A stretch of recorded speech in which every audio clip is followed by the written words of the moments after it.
let's get right into it. Let's talk production. It's a simple conversation that we can have. Again, no right or wrong answer. Just get ready to stand on the hill that you want to stand on. Hopefully you brought your hiking shoes. But let's talk production. Basically, the entire Love Movement album is produced by the UMMAH. And as we mentioned earlier, that's a combination of Ali Shahi Muhammad, Q-Tip, JD, aka Dilla, rest in peace, as well as a few other members, versus the Black Star roster of producers, which was Cincinnati's own HI-TEK. Shout out HI-TEK. HI-TEK, a beast. And other appearances by other heavy hitters such as 88 Keys, the BEATMINERZ. Shout out to J.RAWLS, who I'm just really getting acquainted to today, really. Sean J. Period. These are just, like I said, some of the guys that help contribute to the album's production and sound. We could talk about what we kind of mentioned earlier, how Queens is a particular sound, Brooklyn has a particular sound. So now that we know the architects on the soundscape of both these projects, who do you got? You're scandalous. I'm looking right at you. I'm going Love Movement, bro. I'm about to. Not only am I going to mute you, I'm gonna take you off. You know it's the Love Movement. the whole Dilla conversation, it's still weird to me, right? Because not to go off on a tangent, but it wasn't until kind of after he died where everybody started to become Dilla fans overnight. People weren't. I don't want to toot my own horn, but I could say I was a Dilla fan from day one. No, there was definitely a core base at first, for sure. Just like MF Doom. MF Doom, there was a core base. Now it's everybody like, oh, right. I love Doom. And one of the things with this album, because you got to remember, Beats, Rhymes, and Life and this album were heavy Dilla influence. And fans at the time, the Beats, Rhymes, and Life album didn't do well. And then people were trying to shit on this album as well. What do you, when you say didn't do well, why do you say that? Numbers-wise, it didn't do well. Sold more albums than this. It did? Really? Okay. Well, cool. It's a platinum selling album. It's a platinum. Beats, Rhymes, and Life is a platinum selling album. And some of the bullet points, you know how I usually do, I bring up points about the album. The Love Movement is an official gold album as of today. Again, I feel like some of them calculations could be maybe recalculated today. But as of 1998, it shipped to gold. Then it got gold status off the bat, but then it eventually sold gold as well. So it did gold because it debuted. It's Tribe Called Quest. You know, we're talking about the Grateful Dead of hip hop. It debuted number 3 on the top 200 when it came out. And that's the top 200. That's the white people. Tribe had that level of command. Find a Way also debuted on the top singles charts as well. But respectfully, the first, if I'm not mistaken, just to be sure, because I am high, the Love Movement is a gold album, while Beats, Rhymes, and Life is a platinum album. Okay, fair enough. Then I stand corrected, and that's fine. That doesn't mean it's better, and that's the conversation we like to have here on this forum, right? It's like, it doesn't mean it's better. Sometimes it could, though. I mean, it depends on how you stand. I mean, I like I was saying, it's just that I thought overall, again, being a producer myself, listening to other producers, knowing the techniques, knowing all these little nuances behind the scene, production-wise, it was produced a certain way that I really liked, which really influenced me. The Black Star album, phenomenal songs that I know we kept singing over and over. HI-TEK is a beast. J.RAWLS, which I was just telling you about. You saw J.RAWLS, I pulled up his resume. You know what I mean? Parts when we were talking earlier. For those that don't know what's going on, I specifically asked Scan about J.RAWLS before we started the show, because I was like, where am I? And I gave the rundown. You know what I mean? Phenomenal producer. Still working. Shout out J.RAWLS.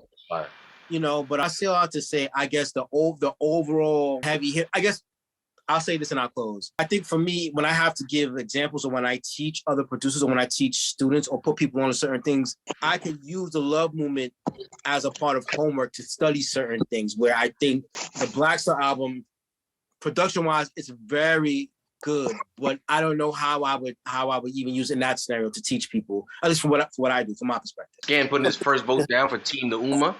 Anybody else feel the same? I'm to the teacher. Trip, what do you think? I mean, are you feeling the same way like Scan, or? I'm feeling Love the Movement, because I feel like this is to go out for their last album. The sound was pretty good. To me, it's one of their best. Well, besides Find a Way, like what's another favorite song of yours on there? I like the Booty. The Booty. But doesn't the Booty sound something kind of like Doing It by Common? Actually, that was years later. My bad. Yeah. Every time I hear those two, I feel like they're similar. But again, that's Common copying off of Tribe, I guess. So my bad. And that's that Dilla influence right there. And it sure the fuck is. It sure the fuck is. Because he produced that track too. You're right. Yep. It's a well-made album to me for Tribe. Fair enough. You know, I feel like it's more of a coffee cafe type music where you could just chill, relax, and listen to it. It was not that rah-rah. I find that weird because you're such a rah-rah kind of guy. Yeah, but some tiny piece. A tiny piece. Sometimes he needs a little love movement. All right, Triple C, you fucking big old teddy bear. Listen, Malcontent, we're gonna go to you right now because I need someone to. There's so much smoke being blown at the moment that it's filling up the room. But I could be wrong. Maybe you feel differently. But I'm looking for a little clarity, some smoke here. We're talking production. We're talking the UMMAH versus the lineup, which is considered, sort of HI-TEK spearheading that sound for Black Star at the time.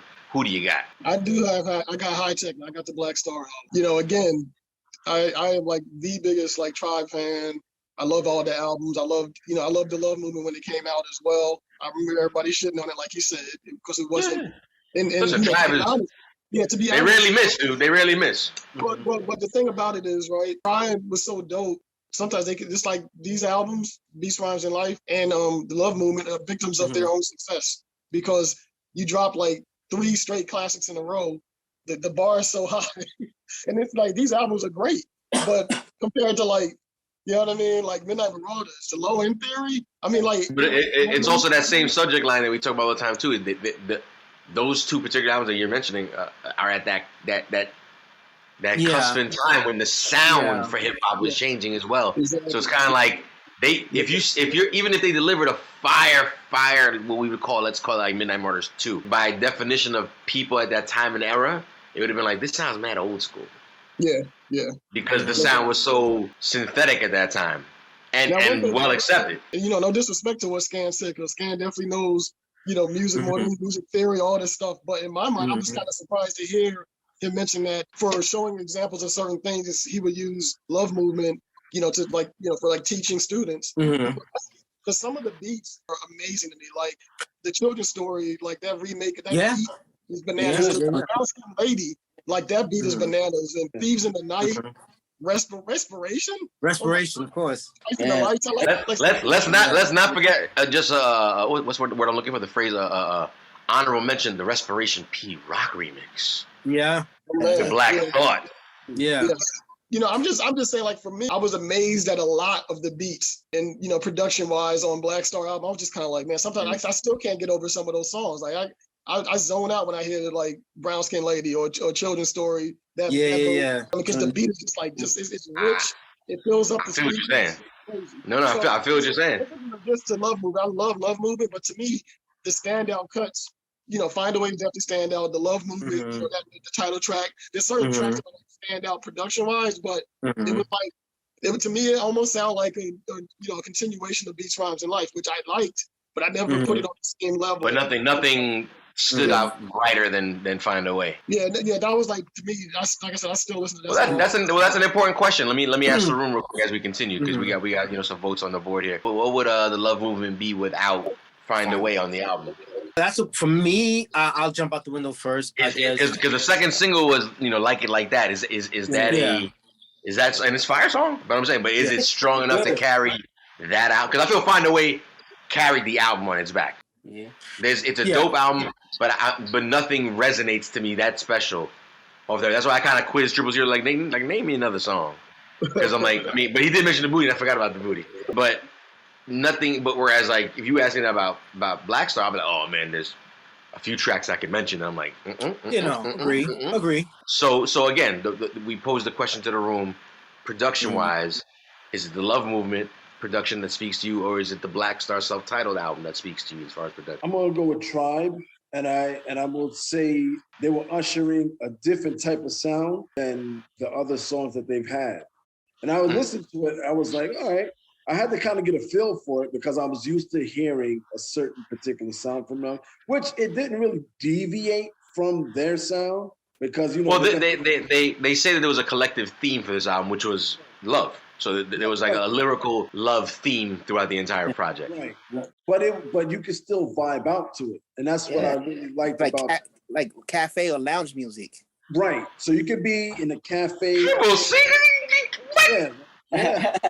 Yeah. Triple C was the last time you had a coffee, period. I don't drink coffee. I feel like you said cafe with your pinky up. Like, you just sit your ass down, Triple C. He was like last night. Tea and scones over here. What the fuck are you talking about? You know, if you don't put the cap back on your 40. Black Star is the beef patty with cocoa bread music. Boy, if you don't sit down and screw back on the top of your 40, you better not cut off Cool Breeze again. Breeze, you haven't finished this shit. Listen, man. But You're not saying I'm wrong though. yeah. No, I am. You're wrong. You're wrong. let me tell you something, Trip. Thank you for the segue in because No, he's trying to give you alley-oop. You missed. No. Actually, dunked the ball, sir, inside of the hole. Oh, so I'm still recovering right now. Yeah, you'll be all right. I got dunked on. Yeah. Jules is he's in the multiverse right now. He's in the Yo, shout out DJ Hobo in the building. What up, Hobo? What up? Listen, Hobo, if I was you, I'd change my screen name before someone figures out your credit card number. Mastermind, let's get your vote before we start talking to Hobo for a second. I'm going for Tribe Called Quest because I can listen from track 1 all the way to the end, like faithfully. I love the production. The production is great. It went with the vibe. Like everybody was talking about the energy. You're talking very confident. Don't make me musically album quiz you. Mastermind, you skip tracks. Besides Find the Way, he also had other tracks like the features. He had Nori. He had Bust. He did, which was weird. Did anybody else feel? Mastermind just brought up. Does anybody else feel or felt away at the time when they were like, "Oh shit, wait, Noriega." Queens, man. Queens. Huh? I get Queens. Yeah, I get it too. I didn't even take it as Queen. I took it as Violator. Got it. Nori not at the time. At that time, Nori was on hot. 98. He was on fire. He was more popular than Tribe. Let's be clear. So Mastermind, you skip tracks on Black Star. I probably like 4 songs. That John with Common, the definition, that astronomy or some shit like that. First joint, the first joint, yeah. Listen to those tracks. I fuck with those tracks hard. I'm not gonna front. I can skip Boys Will Be Boys. I can skip that. And as much as I love me some, I'm probably butchering her name. I probably Vinya Mojica. I'm not crazy about the KOS record that much. Nah, it's self-determination. Cafe music. It's cafe. Yeah, it's very croissant and scones. you eat your scone. You listen. And I scale my pinky up, Triple C style. So Listen, it's safe to say, Mastermind, we'll skip tracks. So will I. But I'll be clear, I'm skipping tracks on Tribe's album as well. Sorry. As much as I like that interlude though, the one called Four Moms. I like that beat a lot, man. Yeah, it's fire. It's fire. The booty, man. The booty. If you got mine, shaking it. DJ Hobo, is you in the building? Yeah, first of all, off the bat, let's pretend we're talking about the beginning of the show. Love Movement versus Black Star self-titled album. Who do you got off the bat? I'm going Black Star. Oh snap! Oh, Looks like Malcolm Tent and Hobo been texting behind our backs. Okay. This whole game they've been texting behind our backs. It's rigged.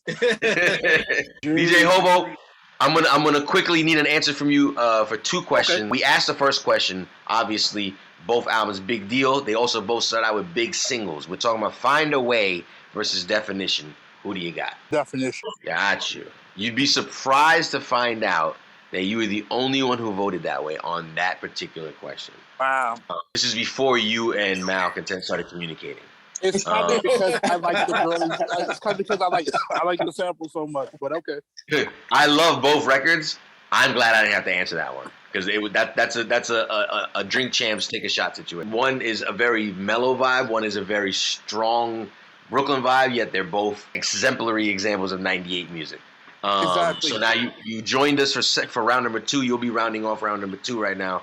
I'm being nice. In reality, your vote don't matter, but you're here.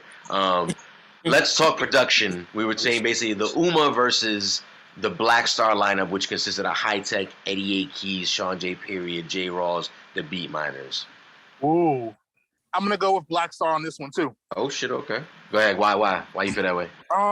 So the Love Movement was my least favorite Tribe album. And, Really? Yeah. Wow. Yeah. Like, I think it's by one of far. the- You like that less than beats, rhymes, and life? Yeah. Oh, okay. I'm definitely going. Yeah, Love Movement was my least favorite, and you could feel the disconnection in that album. You could a little bit. I mean, Fife's participation wasn't heavy. Yeah, and it makes me sad. So I'm all things Black Star this evening. Sad to say as well that the Love Movement is the last Tribe album that was put out while Fife was still amongst us here. Yes. On the planet. But rest in peace, Fife Dog all day. So fair enough to say that even with DJ Hobo's slight boost in the direction of the Black Star once again, when we talked about production, which one of these albums production spoke to you more? It looks like this round, not by much, but respectfully goes to again A Tribe Called Quest, putting ATCQ at 2 points on the board.